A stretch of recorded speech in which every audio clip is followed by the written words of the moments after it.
રાત્રે લગભગ કાલે 12 વાગ્યા સુધી અમારી સાથે દોડાદોડી ખાસ કરતા એવા આપણા ડોક્ટર ચેતરિયા સાહેબ આપણા પ્રશ્નોને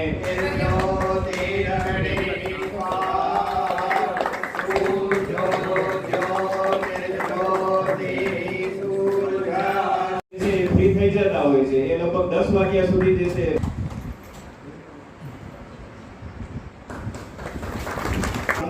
કાર્યને ઉદ્ઘાટન બનાવી લેશું અને તાળીઓનો ગડગડાટ તો ચાલુ રહેશે।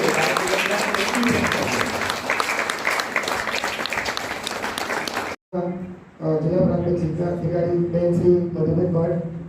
તાલુકા પ્રાથમિક શિક્ષણ અધિકારી સાહેબ શ્રી દંડણીય સાહેબ, રાજ્ય કારોબારી સભ્ય અંબાઈ ભટ્ટી સાહેબ, શૈક્ષિક મહાસંઘના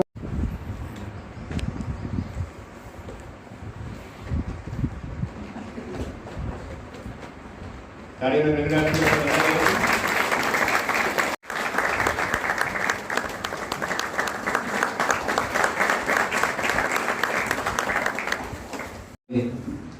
જિલ્લા કક્ષાનો એજ્યુકેશન ફેસ્ટિવલ એમાં ઉપસ્થિત આપણા જિલ્લા પ્રાથમિક શિક્ષણ અધિકારી શ્રી મધુબેન ભટ્ટ, તાલુકા પ્રાથમિક શિક્ષણ અધિકારી મુંદાણીયા સાહેબ, તાલુકા શિક્ષણ અધિકારી સુવા સાહેબ,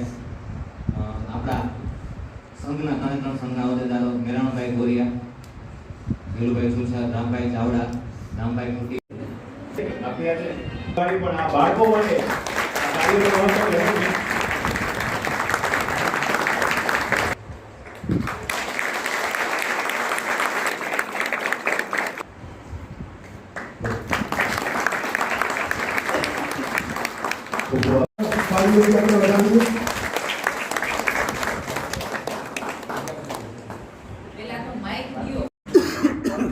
જોરદાર તાળીઓથી વધાવીએ।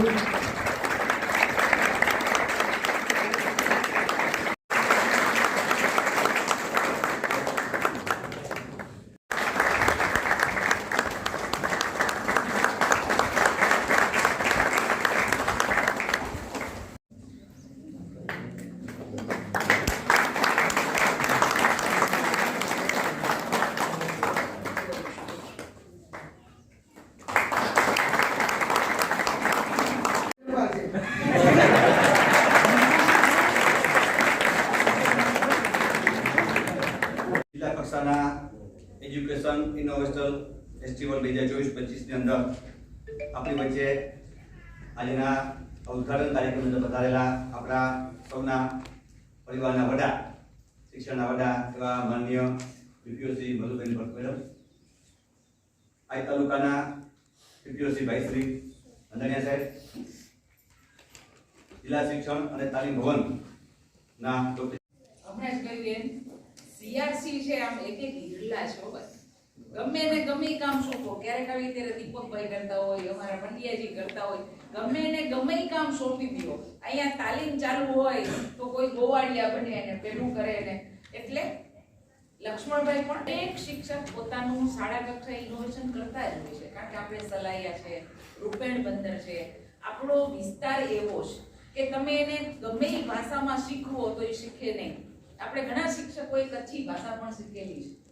અને એને જે અનુકૂળ આવે, જે સમજી શકે એ ભાષામાં શિક્ષણ કાર્ય કરાવીએ। સવારના ઉઠીને ત્યાંથી રાતના સુતા સુધી આપણે ઘણા બધા ઇનોવેશન કરીએ છીએ। એ ઇનોવેશન શું કરીએ કે નહીં આપણે આપણી જાતને પૂછીને તો ખબર પડે, પણ અહીંયા આપણે એજ્યુકેશન ઇનોવેશનની વાત કરવા આવ્યા છીએ।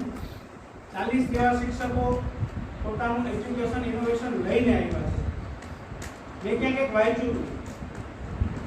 કે શિક્ષણ એ નિરંતર ચાલતી પ્રક્રિયા છે અને શિક્ષક એ સદાય શીખતો રહે તો એ શિક્ષક।